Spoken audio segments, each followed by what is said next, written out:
warahmatullahi wabarakatuh. Kita kembali lagi di training Brainimatika. Nah, Bunda, di dalam metode Brainimatika atau di modul Brainimatika ada tentang mengenal angka genap dan ganjil. Kemarin kita mungkin belum pernah membahas tentang hal itu. Nah, sekarang akan kita bahas. Sebenarnya untuk memberitahukan kepada anak tentang perbedaan antara bilangan genap dan ganjil, kita lebih nyaman atau lebih enaknya itu adalah menggunakan permainan. Misalnya ditulis nih di dalam kertas atau di dalam cardnya Brainy Card yang sudah tersedia di setiap cabang.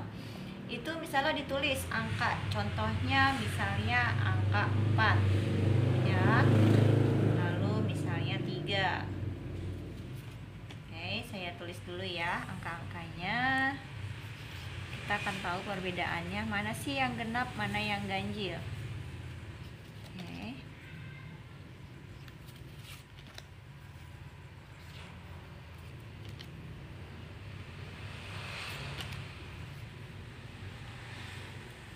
Ini mungkin angka yang masih di bawah nilai 10.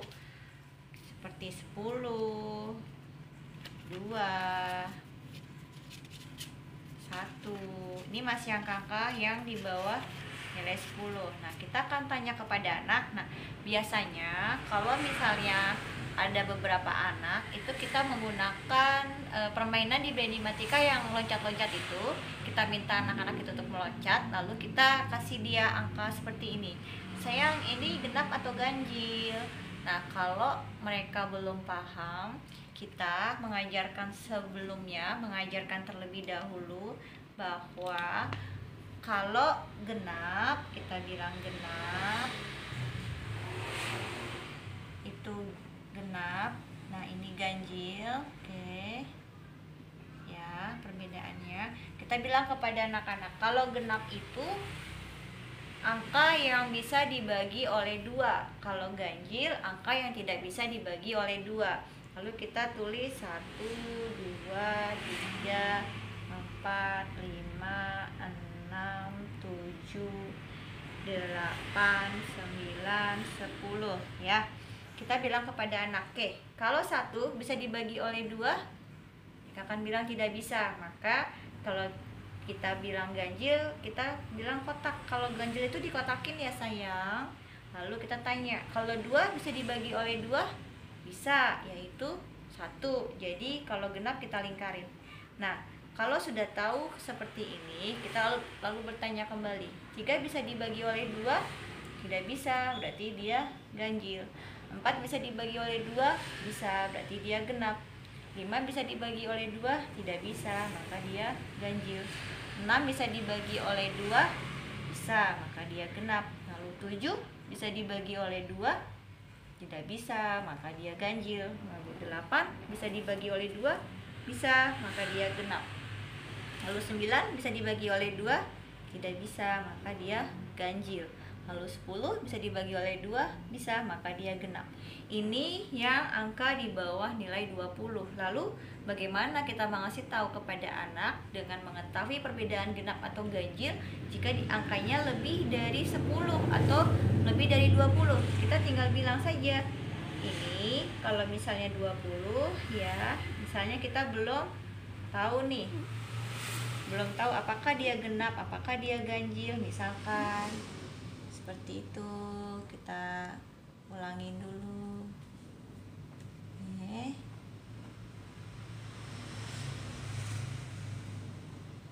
Ya. Nah, caranya ini kita misalnya 21, 22, 23, 24, 25, 26, 27, 28, 29, misalnya ini 30 misalkan. Oke. Nah, kita tinggal bilang sama anak, 21 bisa dibagi 2. Kita bilang, coba ayo, bisa nggak pakai jari misalkan. Kalau anak sudah tahu jawabannya tidak bisa, berarti kita kasih dia tanda ganjil. Lalu 22 bisa dibagi 2? Bisa, kita kasih dia tanda genap. 23 bisa dibagi 2? Tidak bisa, kita kasih dia bilangan ganjil. 24 bisa, genap. 25 tidak bisa, berarti dia ganjil. 26 itu genap, 27 ganjil, 28 genap, 29 ganjil, lalu 30 itu genap. Nah, ini bisa juga kita aplikasikan dalam cardnya dari Brainy Card.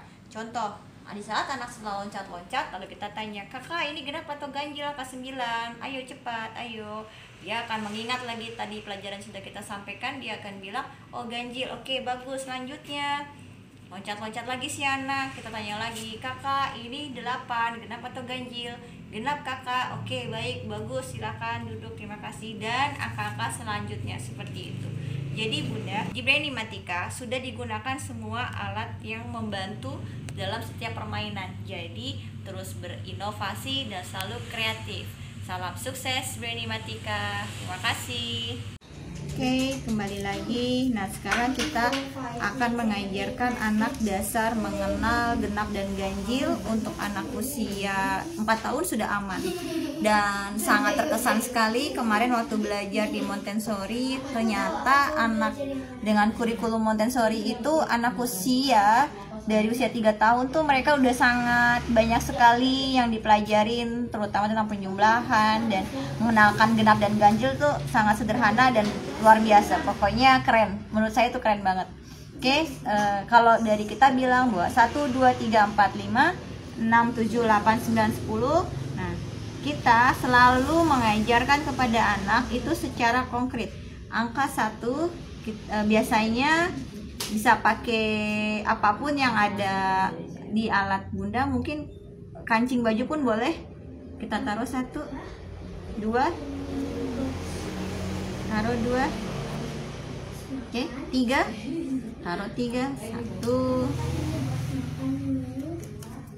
2, 3, kita taruh 3 seperti ini, oke, 4, 1, 2, 3, 4, oke, 5, 1, 2,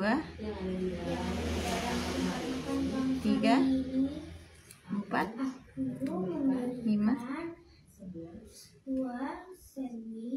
oke, 6, 1, 2,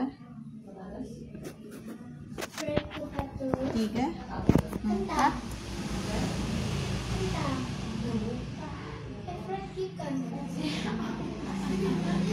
5, 6.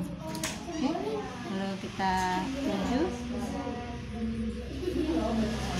1, 2, 3, 4, 5, 6, 7. Nah, diperhatikan cara menyusun lingkaran-lingkarannya. Ini kita cara mengenalkan pertama kali untuk genap dan ganjil. Nah, kita pegang mungkin bolpen atau pensil atau apapun. Nah, kita akan bilang kepada anak ini sama 8, sama susunnya ke bawah 8, 9, 10. Nanti kita akan dihituan. Nah, 1 kita bilang ini 1 ganjil.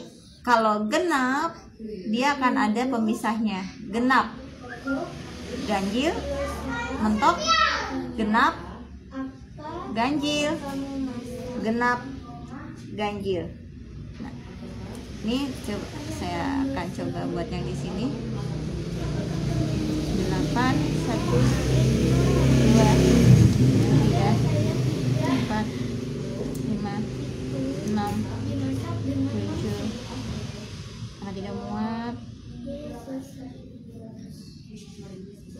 7, 8. Tadi kalau kita mentok kita bilang ganjil, bisa genap, ganjil, genap, ganjil, genap, ganjil, genap. Lalu kita akan tanya kepada anak, angka 3 termasuk ganjil, lalu angka 7 termasuk ganjil, angka 5 termasuk ganjil, angka 2 genap, angka 4 genap, angka 6 genap, dan seperti itu.